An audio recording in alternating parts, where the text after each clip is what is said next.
Federal agents, step away from the aircraft landing zone immediately. That's what I heard at sunrise, echoing across Clearwater Lake. While my coffee was still steaming on the dock rail, Margot Ashford, standing there in a fuchsia pink power suit that could burn your retinas, screaming into a bullhorn like she was leading a SWAT team. And you know what? I almost spit my coffee. Because the helicopter that just landed on my own dock, that was mine. Or so I thought. Until Margot started inventing new federal aviation rules right on the spot. Ma'am, this is private property. I called back, as that fuchsia suit of hers clashed with the orange-pink sunrise. Honestly, it was like watching a fashion accident in real time. That's my helicopter. She gave a laugh so sour it could have curdled milk. Sir, you're standing on the Crystal Preserve Federal Wildlife Sanctuary. I'm calling 911 and the FBI. What Margot didn't know. 3 days ago, I signed a piece of legislation that makes exactly this kind of HOA scam a federal crime. And that helicopter she was so mad about. Well, the woman stepping out was Agent Martinez, FBI, here to test my brand new law. The mist was lifting off the lake, all dramatic and cinematic, while Margot turned my peaceful morning into something that felt halfway between a bad TV drama and a military standoff. Her finger was jabbing at her phone, with the frantic energy of someone who's never heard the word no in her entire life. Agent Martinez, I said, trying to sound calm as I shook hands with the woman climbing out of the chopper. Welcome to federal property that I apparently own. And here's where things started to really draw a crowd. A couple of my neighbors, coffee mugs in hand, had wandered over to see if they were about to witness a real federal raid or maybe the world's most expensive HOA squabble. Martinez flipped her badge, perfectly calm. Ma'am, I'm going to need to see those federal protection documents you mentioned. Margot was ready for this. She strode back to her Range Rover, grabbed a leather-bound portfolio like she was about to brief Congress, and started laying out documents all over my deck table, Vegas dealer style. Federal Environmental Protection Status. Crystal Preserve Wildlife Sanctuary, she announced, flashing papers with fancy seals and official-sounding legalese. To the untrained eye, it looked absolutely legit. Martinez studied the documents, her expression not giving away a thing. These are thorough. When was this sanctuary status established? 2018, Margot replied, adjusting her pearls, a nervous habit I would come to realize. Right after the critical habitat study. That's when I knew for sure she was lying through her teeth. I'd been on the state's environmental subcommittee since 2016, and no sanctuary had ever been proposed for this area. But I kept quiet, just pulling out my phone. Mind if I check with the EPA? That rattled her. These are classified federal documents, she snapped. You can't just call the EPA and ask them to confirm. Oh, that was a beautiful touch, claiming everything's too secret to be verified. Martinez kept taking notes, which made Margot more and more jittery. Mister, she prompted. Beck. Garrison Beck. I shook her hand, and I swear Margot's eyes narrowed like she was sizing me up for a lawsuit. How long have you owned this property? Martinez asked. 3 days. Inherited it from my grandfather. That got Margot's attention, a flicker of something that wasn't quite sympathy. More like recalculating her odds.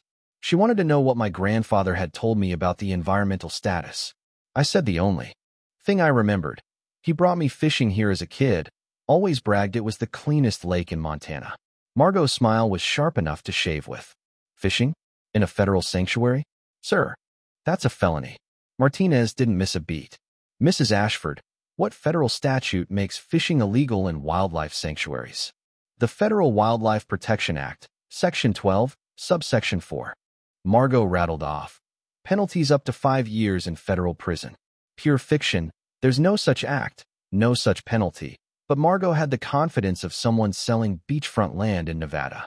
I spotted an older man watching from the treeline near a small cabin, a weathered face, worn flannel, the look of a man who'd spent his life outdoors. Before I could wave, he vanished into the woods. Agent Martinez, I said, I'm going inside for the deed. Mrs. Ashford, how exactly does a federal sanctuary get established on private property without the owner's consent? Margot didn't hesitate. The EPA can designate critical habitats regardless of ownership. Property rights don't supersede federal law. Technically possible, practically a nightmare that takes years, but Margot was betting on her mark, not knowing the law.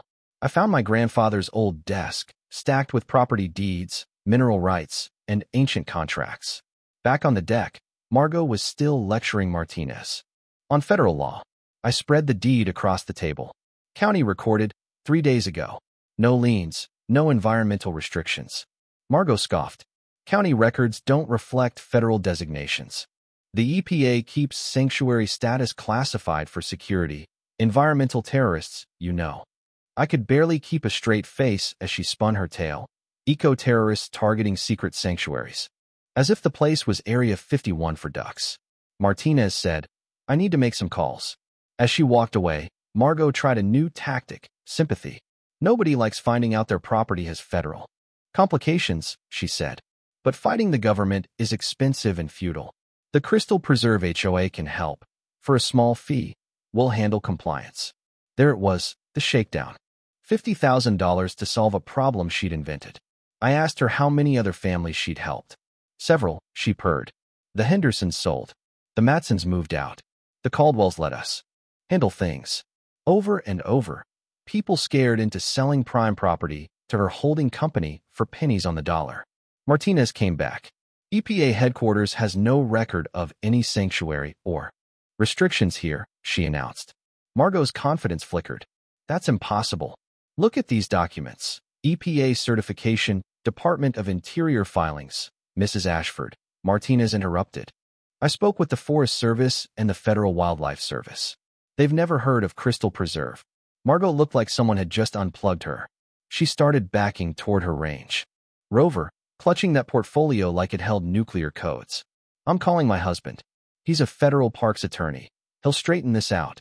She screeched off, leaving behind only the smell of perfume and defeat. Martinez turned to me. I've been investigating HOA environmental fraud for 6 months. Fake federal sanctuaries, elaborate documents, intimidation, forced sales. Usually, they get away with it. Today, not so much. Someone had tipped off the FBI. I remembered the old man by the cabin. We walked over together, following a well-worn path. The place was more than a cabin, vegetable garden, solar panels, a dock with a fishing boat. The caretaker, Silas Whitman, opened the door. You must be Garrison Beck. You look just like your grandfather. He'd been there since 1952. I asked if he was the one who called the FBI. That woman's been running the same scam for years, he said. Fake documents, threats, forced sales. She got the Hendersons, the Matsons, the Caldwells. But I owed your grandfather. He saved this lake once. I figured I'd return the favor. Coffee in hand, Silas told us the whole story. Margot's company would buy up, compromised property, then flip it at full price once the fake claims went away. My grandfather, he revealed, hadn't always been a saint. He'd allowed industrial dumping in the 1940s, but when he saw the lake dying, he spent every penny cleaning it up, even hired Silas to help with an explosive sediment disruption, basically blasting the contaminated layers so the lake could heal itself. Did it work? I asked. Better than anyone dreamed. The water's cleaner now than before the dumping. EPA tests prove it every year. But Margot didn't care about the real history. She was about to escalate. And right on cue, my phone rang, the county sheriff. Margot had called in a trespassing complaint, now accusing me of impersonating a federal agent. But with Martinez there, the sheriff quickly realized who was really running the scam. We're opening a county criminal investigation, he said. FBI can coordinate with us. But we weren't out of the woods yet. Margot had a backup plan. A convoy of SUVs and official surveyors rolled onto the property, with her disbarred lawyer husband directing a staged federal environmental inspection. Martinez watched through binoculars. They're trying to map your property for environmental seizure, she warned. If they convince the right people your land is contaminated, they can force a government buyout. I made some calls. Myself, EPA, FBI headquarters, Department of the Interior, pulling every string I had as a sitting senator. Yeah, surprise, I'm Senator Garrison Beck, author of the brand new Beck-Morrison Anti-HOA Protection Act. Suddenly, it wasn't just my fight, it was a federal showdown. But Margot, desperate, filed emergency contamination reports, claiming she'd found hazardous waste on the property. Her crew was ready to plant evidence, and if the EPA believed her, I'd lose everything in hours. Silas and I scrambled to pull every document my grandfather had: contracts, cleanup receipts, test results, even his personal journal, documenting every step of the remediation. Martinez gathered evidence, racing the clock. When federal helicopters finally arrived, Margot met them with her usual bravado. This is a federal crime scene. The property is under seizure for environmental emergency. The lead agent, Agent Rodriguez, wasn't buying it. Ma'am, you have no federal authority. Your company isn't certified for anything. And this is Senator Beck, author of the very law you're trying to circumvent. With the world watching, news cameras now rolling, Margot's operation unraveled. Her fake credentials, her husband's bogus testing, her brother the judge all got swept up in the federal net.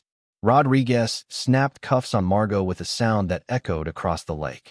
8 years in prison, $2.4 million in restitution, their fraudulent company dissolved. Every family they'd scammed paid back with damages. Silas, at 79, was named official lake steward. My grandfather's explosive sediment technique became an EPA teaching tool. And the best part? Word spread. The Beck-Morrison Act became a shield for families from Florida to Oregon, with local police and feds now trained to spot HOA environmental fraud. My property values soared. Silas became a local legend, and every evening, as the sun set over water cleaner than it's been in centuries, I'd think about how a personal battle with a bully turned into national law. You ever have someone try to steal what's rightfully yours using fake authority? Drop your wildest HOA story in the comments. Let's talk justice, karma, and the fight for what's right. Hit subscribe if you want to see the next story. Wait till you hear what happened when an HOA tried to seize a Purple Heart veteran's house claiming eminent domain. That one gets federal fast. And remember, HOA bullies only have as much power as you let them. But when they cross that line, sometimes the lake, sometimes the law fights back. Thanks for listening.